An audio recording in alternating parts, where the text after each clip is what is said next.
కృతజ్ఞత చెప్పడానికి వెళ్ళాడు తొండమాన్ చక్రవర్తి. అప్పుడు శ్రీ వెంకటేశ్వరుడు ఒక మాట అన్నాడు. నేను ఉన్నాను కదా, మాట్లాడుతున్నాను కదా అన్న ధైర్యంతో ఎవడు చెయ్యవలసిన కర్తవ్యాన్ని వాడు విస్మరించి ధర్మ సంకటాలు సృష్టించి నన్ను తీసుకొచ్చి మాట్లాడతానని నిలబెడితే నాకు కష్టం అవుతుంది. అందుకని ఇప్పుడు ప్రతిజ్ఞ చేస్తున్నా, ఇక పైన మాట్లాడను.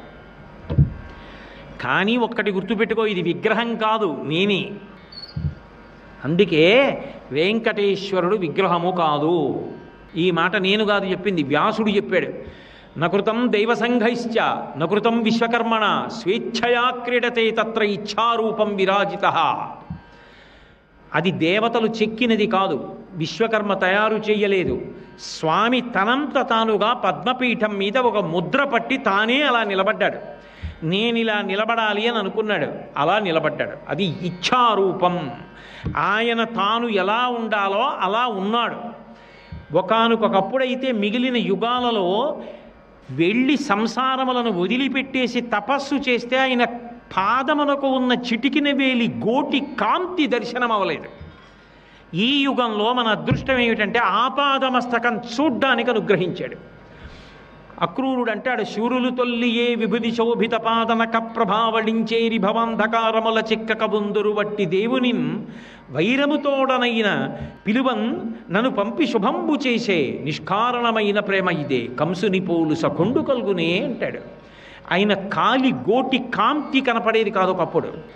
ఈ యుగంలో కలి ఎంత బాధ పెట్టడానికి ప్రయత్నిస్తాడో ఆయన అంత దివ్యానుగ్రహం ఇచ్చాడు. ఒకనాడు ధృతరాష్ట్ర భీష్మాదులు కూడా ఆయన విశ్వరూపం చూడాలంటే దివ్యనేత్రములు పొందారు. మాంసచక్షువుతో పాదముల నుంచి కిరీటం వరకు చూడ్డానికి అవకాశం ఇచ్చాడు. అది విగ్రహము కాదు. నకృతం దేవసంఘైశ్చ నకృతం విశ్వకర్మణ స్వేచ్ఛయా క్రీడతే తత్ర. తనంత తానుగా అలా నిలబడాలని నిలబడ్డాడంతే. అది దివ్యమంగళమూర్తి, అది సాక్షాత్ శ్రీమన్నారాయణుడు. అందుకే ఒక మాట చెప్తారు, ఆయన ఉన్నాడని నువ్వు నమ్మగలిగితే, వ్యాసుడు తల కొట్టుకుని గుండెలు బాదుకుని చెప్పిన మాట నువ్వు నమ్మగలిగితే, కలిపురుషుడి ఉద్ధతి నుంచి నువ్వు తప్పుకోవడానికి ఏకైక మార్గం ఆయన ఉన్నాడని ఊరట పొంది ఆయన పాదములను నమ్మి బతకడమే. నమ్మగలిగితే ఎన్ని దోషములనైనా క్షమిస్తాడు.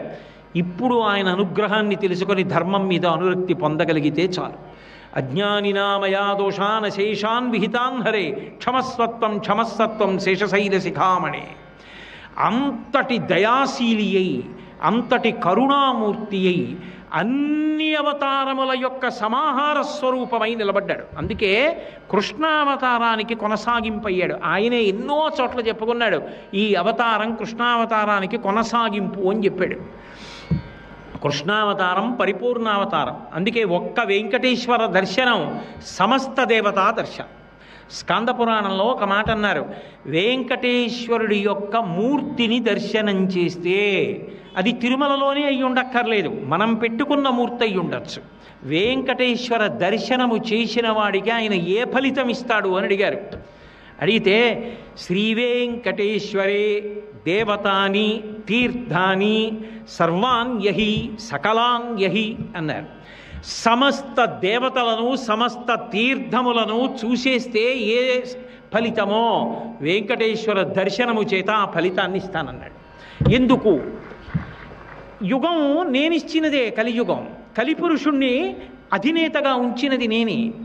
కలిపురుషుడి ఉద్ధతి వలన ఇంత బాధ ప్రజలు పడుతున్నారు. ఉద్ధరించడానికి నేనుండి కూడా కాపాడుకోవాలి కాబట్టి నా మీద ఇంత భక్తి చూపించిటి తిరిగితే అంత ఫలితాన్ని నేను కటాక్షిస్తాను. అందుకని ప్రతిజ్ఞ చేశాడు. ఇవి నేను చెప్తున్నా నా సొంత కల్పితాలు కావు. స్కంద పురాణం చూడండి, ఉందో లేదో, స్కంద పురాణంలో ఉన్నమాట. కాబట్టి మహానుభావుడు మాట్లాడినవాడు. ఈనాడు మాట్లాడనని శపథం చేసి దివ్యమంగళమూర్తి అయి నిలబడి ఉన్నాడు. ఆయనని మనం చూడడం ఎంత గొప్పో మనని ఆయన చూడడం అంత గొప్ప. మనం ఆయన్ని చూడడం మనకి అభ్యున్నతే, కానీ వాడు వచ్చాడు అని ఆయన చూసి సంతోషించేలా బ్రతకడం గొప్ప. ఆ త్యాగబుద్ధి ఉండడం గొప్ప, ఆ శ్రద్ధ ఉండడం గొప్ప, ఆ ధర్మనిష్ట ఉండడం గొప్ప, ఆ భక్తి గొప్ప. అది ఉన్నవాణ్ణి లిప్తకాలమైన అడుగడుగడుగడుగడుగడుగు వాడు వచ్చాడు చూసావా అని ఆయన పొంగిపోయాడు అనుకోండి, ఆ జన్మధన్యం. ఆ జన్మ సార్థక్యం.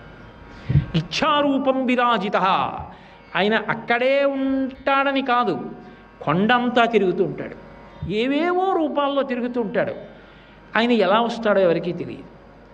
ఇక్కడ ఉత్సవాలు చేస్తుంటే ఇక్కడికి వచ్చి తిరుగుతాడు.